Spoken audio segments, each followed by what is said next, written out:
Eu tô fazendo 38 anos hoje e eu tô na faixa de mais de 50% de vocês.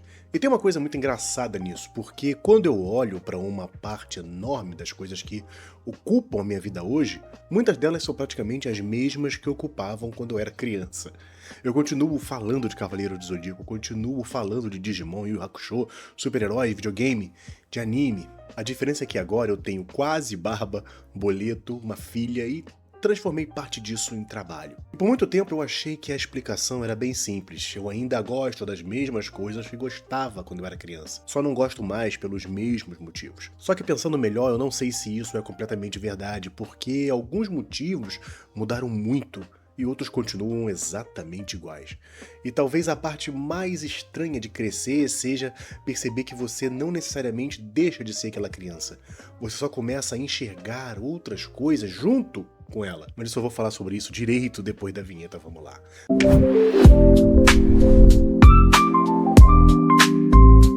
Salve, meu nerd, bem-vindos a Migrante Nerd, deixa o seu like, no final você vai acabar esquecendo. Quando eu penso na minha infância em Cavaleiro do Zodíaco, eu não penso primeiro nas 12 casas, no Saga, no Shaka, no Ikki chegando pra salvar todo mundo. Eu penso num quarto, era o quarto da minha mãe. Eu chegava da escola, trocava de roupa, comia alguma coisa rapidinho e ia pra lá. A cama de casal ficava no meio do quarto, na frente tinha uma cômoda com a televisão. Do lado esquerdo um guarda-roupa grande que ele é importante pra história. Do outro lado, uma outra cômoda, essa é irrelevante. E em cima, um ventilador de teto. Subia naquela cama e ligava no canal 9, na CNT do Rio de Janeiro. Eu lembro de assistir um programa chamado Agente G, talvez alguns de vocês lembrem. E depois eu mudava pra Manchete, porque antes passava Super Campeões que eu não gostava. E aí começava aquela sequência de anime. Eu, sinceramente, não lembro com certeza absoluta a ordem de todos eles. Mas lembro perfeitamente que Cavaleiro do Zodíaco era o compromisso. Eu assistia rigorosamente. E quando o episódio terminava, eu não simplesmente saía do quarto, desligava a televisão e ia fazer alguma outra coisa. Eu pegava meus bonecos e continuava. Só que eu nem era muito criativo nessa parte. Eu não pegava o Miro e ia fazer a minha própria aventura, complementar aquela coisa. Eu queria refazer o episódio. Uma lembrança que ficou muito forte na minha cabeça é a luta do Miro contra o Yoga. Eu tinha os dois bonecos. Então eu assistia a luta e depois refazia. Miro atacava, Yoga apanhava. E numa dessas eu me empolguei tanto com a fidelidade da adaptação que eu jogava Yoga contra o guarda-roupa. Que obviamente ele tinha acabado de ser jogado pra lá e pra cá na casa de Escorpião. O boneco voou, bateu no armário e em algum momento desse processo extremamente profissional de reprodução da obra, o Yoga perdeu uma parte do braço. Eu não sei se existe uma imagem que represente melhor como eu gostava dessas coisas naquela época. Eu não queria entender o que a luta significava. Eu não queria saber de simbolismo do gelo, escorpião, da armadura, e nem saberia o que fazer com essa pergunta. Eu só achava aquilo muito legal. E quando acabava, eu queria sentir de novo. Eu queria repetir o golpe, eu queria fazer o boneco voar, eu queria ficar ali, revivendo aquela luta. E isso tinha ainda uma outra camada muito específica daquela época. Muitos dos meus bonecos eu ganhei antes de conhecer o personagem no desenho. Então existia uma expectativa de descobrir quem diabos era aquele cara e o que ele estava fazendo dentro da minha casa. Com os Cavaleiros de Ouro era relativamente tranquilo. Eu tinha, por exemplo, o Afrodite. Eu não conhecia ele, eu não sabia quais eram os poderes dele, eu não sabia exatamente como ele entraria naquela história. Mas eu sabia uma coisa, ele era um Cavaleiro de Ouro, então em algum momento ele ia aparecer. Era questão de esperar a história chegar nele. Mas teve um caso muito mais complicado que, se eu não me engano, foi com o meu primeiro boneco de Cavaleiro do Zodíaco, Siegfried. Eu não fazia ideia de quem era aquele cidadão. A armadura era escura, tinha um negócio de dragão de 2 cabeças, e o problema é que ele não aparecia. Não aparecia nunca. Eu via Cavaleiro do Zodíaco, os personagens iam surgindo, a história ia avançando e nada do meu boneco chegar. Eu comecei a chegar numa conclusão que pra mim fazia todo sentido. Meu pai tinha comprado um boneco falso. Porque eu já conhecia os Cavaleiros de Bronze, eu já estava descobrindo os Cavaleiros de Ouro, já sabia de alguns Cavaleiros de Prata, e aquele sujeito com armadura estranha simplesmente não existia no desenho. Até que chegou Asgard, apareceu Siegfried, e eu lembro daquela sensação de, então é esse cara. E também de um certo alívio, meu pai não tinha sido enganado, ou não estava me enganando. O boneco era oficial. E olha que curioso, uma parte desse prazer naquela época vinha justamente de não saber. Hoje, se eu quiser descobrir quem é um personagem, 30 segundos eu tenho nome, história, golpe, ficha, wiki, vídeo, curiosidades, árvore genealógica, e provavelmente alguém explicando por que ele derrotaria o Goku. Naquela época eu tinha o boneco, só isso e paciência. A informação precisava chegar chegar até a gente. Eu precisava esperar o desenho apresentar aquele personagem. E acho que quando eu falo que sinto saudade de assistir alguma coisa com esse ar de novidade, é um pouco disso que eu tô falando. Não necessariamente de uma época melhor. Eu não acho que tudo era melhor porque não tinha internet. Eu gosto bastante de ter internet, mas existia uma experiência de descoberta que hoje é muito difícil de reproduzir. Só que aí começa a ficar estranho, porque se eu sei muito mais hoje, se eu assisto as obras procurando outras coisas, se eu vivo pesquisando personagens, simbolismo, construção narrativa, era de se esperar que aqueles motivos infantis tivessem ficado para trás, e não ficaram. Então pega os Cavaleiros de Ouro. Eu faço vídeo sobre esses caras toda semana praticamente. Eu pego um personagem que às vezes tem um background que cabe num guardanapo e tento arrancar dali tudo que eu consigo. Simbolismo, função narrativa, o que ele representa, o que aquela armadura pode significar, como aquele personagem se relaciona dentro de uma determinada ideia. Eu honestamente adoro fazer isso, de verdade. Esse olhar deixa Cavaleiro do Zodíaco muito mais interessante pra mim hoje. Só que se amanhã aparecer alguém com uma análise impecável, provando que metade dessas interpretações é um exagero e que o Kurumada simplesmente achou o negócio bonito, eu vou continuar gostando dos Cavaleiros de Ouro exatamente do mesmo jeito. Porque eles são muito foda e é isso. As armaduras são bonitas, eles são imponentes, eles parecem importantes. Toda a construção em torno deles passa aquela sensação de que você tá vendo os caras que estão no topo daquele universo.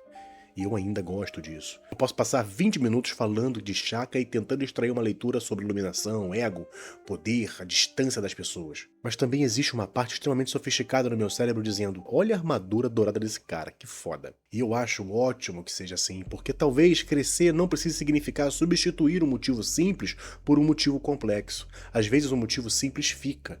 Você só coloca outras coisas em cima. Mas nem toda obra conseguiu atravessar esse caminho comigo da mesma forma. Digimon é um exemplo.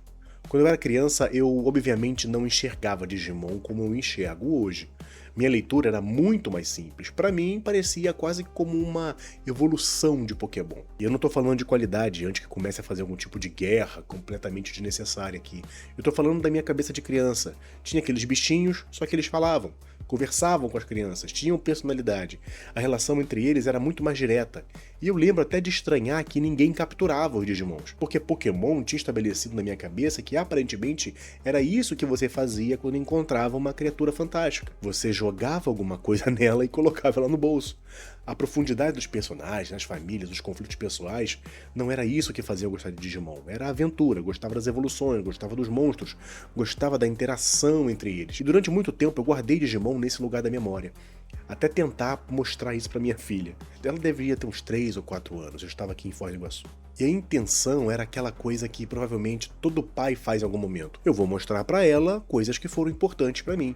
Você coloca quase esperando assistir a magia acontecendo pela segunda vez. A criança vai olhar pra televisão, vai ficar fascinada e você vai pensar: tá vendo? Eu sabia. Só que ela não gostou. E o pior é que eu também não. Eu já tava de saco cheio. Então, quando ela demonstrou que não queria mais assistir, a minha reação interna foi praticamente de graças a Deus. Porque eu não tava tendo uma experiência nostálgica maravilhosa. Eu tava achando chato. A minha sensação foi de mais ou menos: Digimon envelheceu mal. E essa poderia perfeitamente ter sido a última relação relevante que eu teria com a série. Eu amava quando criança, tentei rever como adulto e não funcionou. Vida que segue. Só que aí veio o Migrante Nerd. Em algum momento eu resolvi fazer o primeiro vídeo sobre Digimon. O vídeo nem foi tão bem. E aí já não dava pra simplesmente colocar um episódio enquanto fazia outra coisa. Eu precisava pesquisar, precisava rever a cena, precisava entender o personagem, precisava prestar atenção em coisas que as crianças normalmente não saem procurando.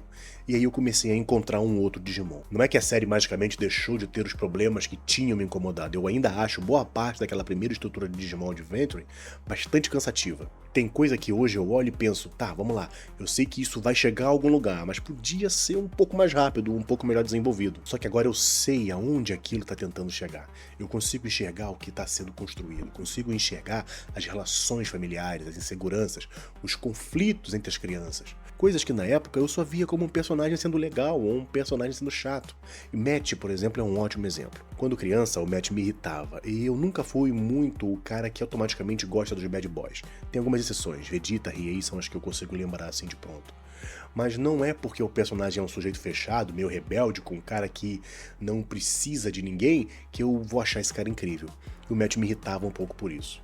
Hoje eu acho o arco dele muito interessante. Porque hoje eu tenho paciência e repertório para enxergar o que aquela história está fazendo com ele. Eu não olho só para o comportamento imediato. Eu sei de onde aquilo está vindo, eu sei para onde aquilo deve ir. Percebo coisas que criança nem teria motivo para procurar. Então Digimon acabou fazendo um movimento muito diferente de Cavaleiro do Zodíaco na minha vida. Com Cavaleiro do Zodíaco, muita coisa que me fazia gostar quando criança continua funcionando. Eu coloquei novas camadas por cima. Digimon quase precisou ser apresentado de novo. Só que dessa vez, quem apresentou Digimon pra mim foi o meu próprio trabalho. E aí vem a parte mais complicada dessa história, porque eu amo, de verdade, o que eu faço aqui no Imigrante Nerd. Eu acho muito legal poder pegar essas obras, parar, pesquisar, encontrar alguma coisa que eu nunca tinha percebido. Só que isso tem um preço. Eu não sei mais desligar direito. Eu não consigo simplesmente sentar e assistir uma obra da cultura pop sem uma parte da minha cabeça começar a trabalhar. Será que isso dá vídeo? Esse personagem rende alguma coisa? O que essa cena tá tentando dizer? Tem alguma pauta aqui? Eu fiz um esforço absurdo para não transformar cada episódio de Frieren em um vídeo. E isso é engraçado porque talvez o sonho de uma versão adolescente minha fosse justamente esse. Imagina se um dia meu trabalho fosse assistir anime e falar sobre anime. Pronto, consegui. Só esqueceram de avisar que quando assistir anime vira trabalho, às vezes é difícil assistir anime sem trabalhar. E eu sinto falta um pouco dessa simplicidade.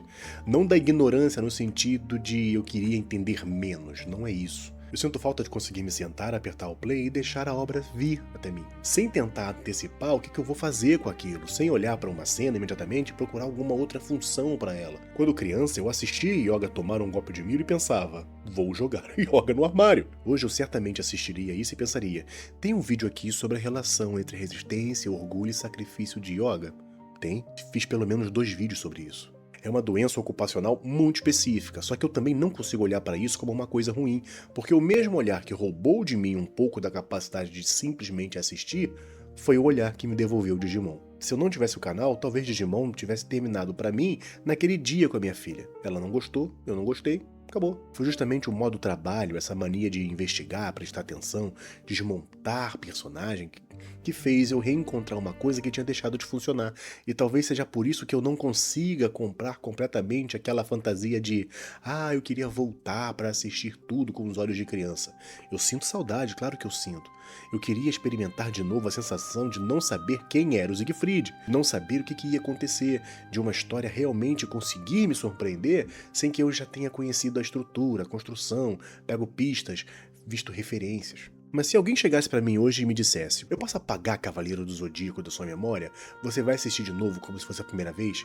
Eu acho que eu não aceitaria. E isso foi uma coisa que eu só percebi pensando nesse vídeo, fazendo esse roteiro. Porque CDZ hoje é uma obra muito simples pra mim em vários aspectos. Meu gosto por shonen também mudou. Eu me acostumei com outro tipo de luta, uma porradaria mais franca, um ritmo diferente. Então esse olhar analítico que eu desenvolvi coloca um molho em Cavaleiro do Zodíaco que faz eu gostar ainda mais de voltar para a obra hoje. Talvez o Yu Yu Hakusho eu aceitasse. Porque o Yu Yu Hakusho trabalha de um jeito que eu acho muito gostoso, aquela expectativa de acompanhar. As lutas me divertem mais simplesmente como lutas.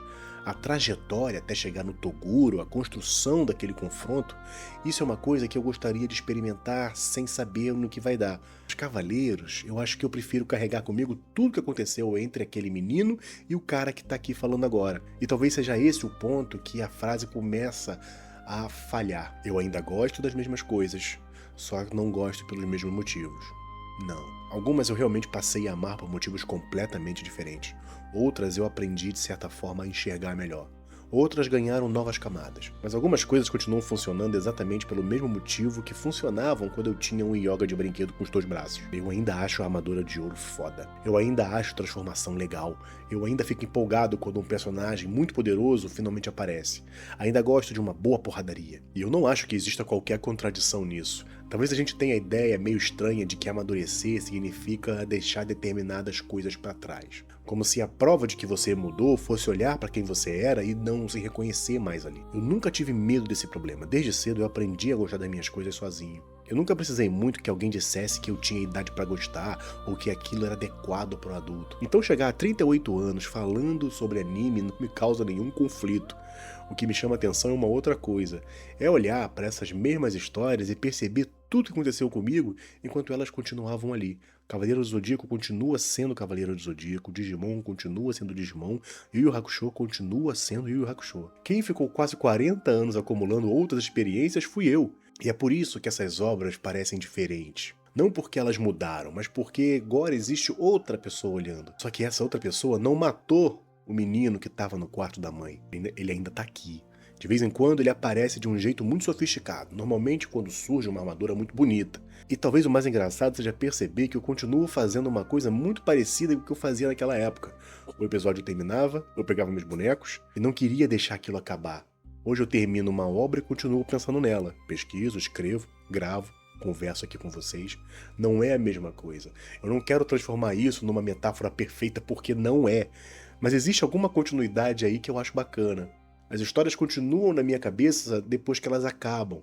Só mudou o que eu faço com elas. E chegando aos 38, eu acho que isso é o que mais me chama a atenção. Eu não gostaria de voltar e trocar tudo que eu consigo enxergar hoje pela simplicidade que eu tinha naquela época. Eu gosto daquele menino, sinto saudades absurdas dele. Sinto saudade da novidade que ele tinha. Mas eu também gosto do caminho que trouxe ele até aqui.